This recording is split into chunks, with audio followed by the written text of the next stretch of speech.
সঙ্গে দুটি ঘটনা ঘটেছে। একটা হলো জুলাই ঘোষণাপত্র, আরেকটি হলো নির্বাচনের তারিখ ঘোষণা।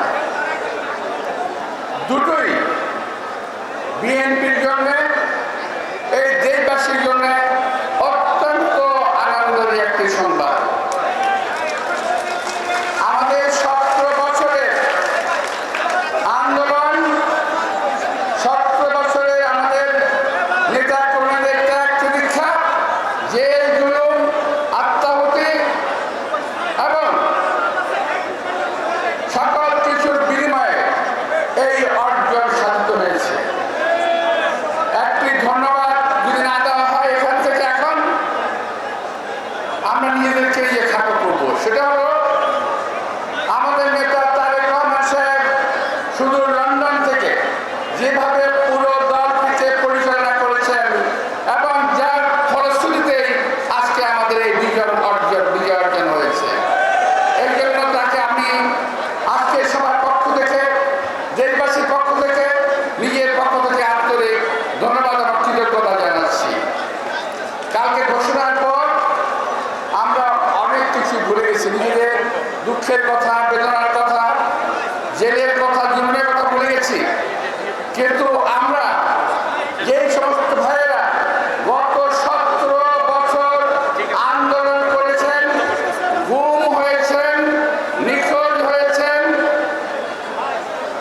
শাহাদাত বরণ করেছেন, জেল খেটেছেন, সেই সমস্ত ভাইদের কথা আমাদের ভোলা চলবে না। বুঝতে হবে এই সফলতা একদিনের অর্জন নয়, এই সফলতা 36 দিনের অর্জন নয়, এই সফলতা সার্বিক 17 বছরের আন্দোলনের সফলতা।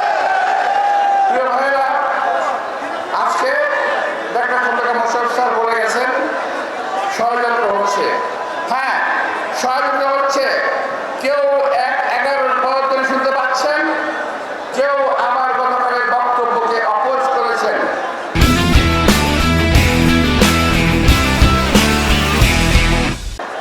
ভাই, আমরা যদি বলি একটি কথা, আমি 2 মিনিট সময় নেব। সেটা হলো এই, কালকে ঘোষণাপত্র ঘোষণা হয়েছে, কাল ঘোষণা হয়েছে, বৃষ্টির মধ্যে ভিজে আমরা ওখানে ছিলাম।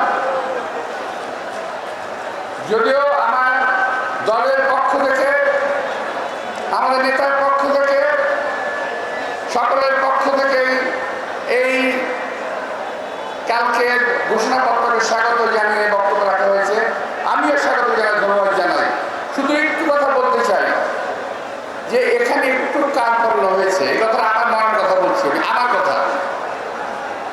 যেখানে 23 বছর আন্দোলনের পরে দেশ স্বাধীন হয়েছে, ওখানে শহীদ রাষ্ট্রপতি জিয়া রহমানের নামটি রাখা হয় নাই, যিনি দেশের স্বাধীনতা ঘোষণা দিয়েছিলেন।